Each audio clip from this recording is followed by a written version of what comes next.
Hey, hey, hey! Big E here in the house! You're watching Big E on Big E TV. Today's top story. U.S. Attorney General Jeff Sessions was in Davos, Switzerland at the World Economic Summit, tweeting, quote, "Other world leaders are clearly treating him as an equal, with respect, as one of them."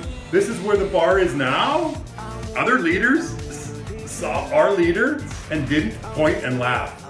Excuse me, look, hold on, I've just been handed this important breaking news. Sean Carter made news over the weekend. You know who Sean Carter is, right? Jay-Z, for not spouting the N-word for an entire interview. In other big news, Cardi B, and I learned something here because I always thought it was Carly B, but that, you know, that foul-mouthed young female rapper, Cardi B, was at the Grammys dressed in a pure white outfit to match her white rose emblem. Pink was also there. While it was not the ideal look, being very nice, I like it, it perfectly fit Pink's classically unique style. And Patrick Star was there. What? Patrick Star? Oh, who lives in a pineapple under the sea? I thought that he needed to be underwater. Or she, or... Let's find out. Again, I'm learning here. Then drop on the deck and flop like a fish. Ready? Beauty and fashion blogger Patrick Star drew eye in garish pink and lilac ensemble. Oh my, the Grammys were a sure smash. I really don't care about that stuff, and neither should you. After 118 consecutive days of men being called out in the media over inappropriate behavior, well, a woman, yes, a woman has broken the streak. And to everybody's shock, it's not Ann Coulter. Elizabeth May, leader of Candace Green party, has been accused by 3 other women for basically bullying them in the workplace. Will there become a point, well, we are start saying, nah, because until then, 90% of people on TV, politicians, senior managers, and business owners, you better start preparing for the worst. Landmine, folks. Watch out for the landmines. Oh my goodness. Interesting time we live. Ontario PC leader Patrick Brown, he has stepped aside in the wake of the rapidly approaching election in Ontario in June. The interim leader, Vic Fideli, this is interesting, explaining what was best for, not for him, but for the party, was that, you know what, you guys were really close to an election already. We really don't want to go have a whole bunch of infighting and come out of it who knows where. So let's just, since I'm the interim leader, let's just stick with me as a leader. We don't need to have a thing. Well, funny thing, the Progressive Conservative Party in Ontario didn't go for that. And so there will be a runoff very quickly happening after all. Last year, the U.S. Commerce Department, Trump administration, levied a 300% tariff on Canadian aircraft maker Bombardier. Boeing had only asked for a 150% tariff, and then the administration came up with a 300% tariff. So it turns out that they basically violated their own laws, and the International Trade Commission ruled Boeing suffered no harm from Bombardier's jet sales and struck down the tariff. Hometown Heroes is our next story up here in Yellowknife, and I want to give a big shout out to Lydia Bardak of Yellowknife, who's a person that's out there making a difference. I was so touched by her story. Quote, "I know we want to focus on women, but the women are asking for help for their men." Okay, so hello, world, us men are here too. We're 50% of the, last time I checked. I know that everything seems to be women these days, and you know, Big E, I support you gals 100%. Here's to you.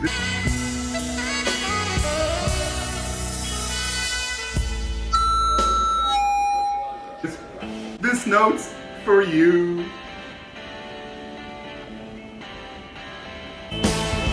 This note's for you. The problem there in Yellowknife, which I've been to a few times, it's a beautiful place, wonderful rich culture of people, and the bars are some of the Strange Range is one of the wildest bars I've ever been in. Do I die frozen, but I'm looking at the Northern Lights, or do I, live? And I chose to live, but it was a tough decision, and it is so gorgeous up there. There's up to 400 homeless people in that area, and that's pretty scary when you think about it. So, it can take months to see a mental health counselor.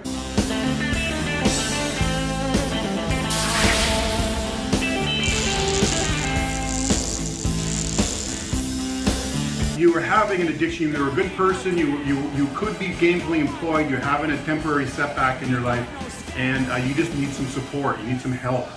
Of course, you can't help anyone that's willing to help themselves, but to say, I'm sorry, you're going to go on a wait list and maybe in 3 months you'll be able to talk to somebody about your problem, doesn't work, folks. We need to start investing on people, and we're going to get that ROI big time in productivity. This is a social issue, and we need more services for needy folks at risk.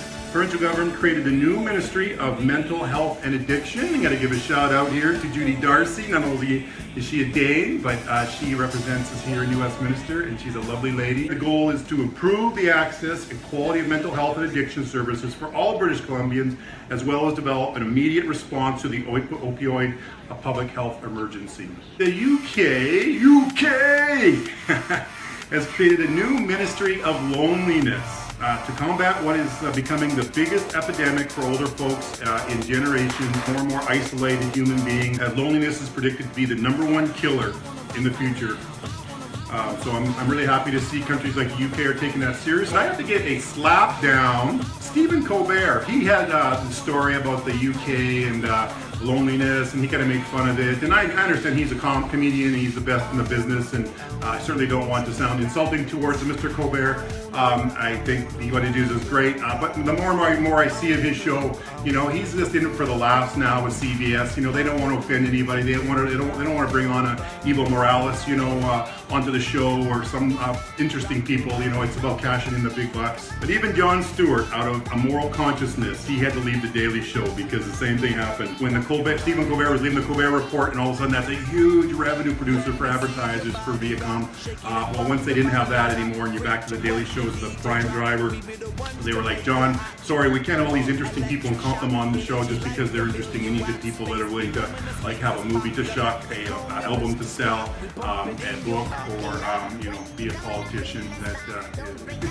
Anyway, you got to pay to play is what I'm saying, John. And he was probably like, I'm out of here. The BBC, which is a government-owned outlet equivalent to the CBC in Canada or PBS in the US, it's coming under fire for inequity in pay between their male and female employees. So the leadership there, it's interesting, it's not coming from BBC, it's actually coming from 6 of their top male newscasters, which I'm sure are making pretty good money anyway. But they've all agreed to take a pay cut. Shame on you, BBC. That's one of our last bastions of giving us a semblance of democracy, and our help pursue what's really important to people is our public broadcasting networks that are government funded in part. They call themselves arm's length or crown corporations. However, whenever you have a funder of a big entity like that, you can have influence, and this goes back to government isn't necessarily a bad thing.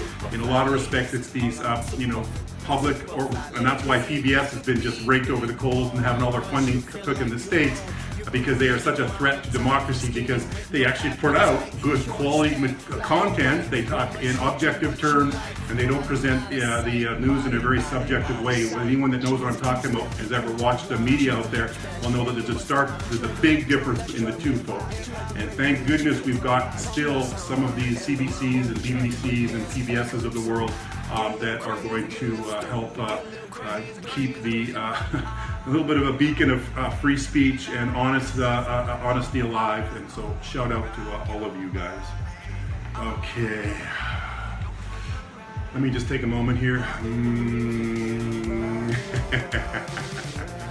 This is Big E TV. Woo! Namaste.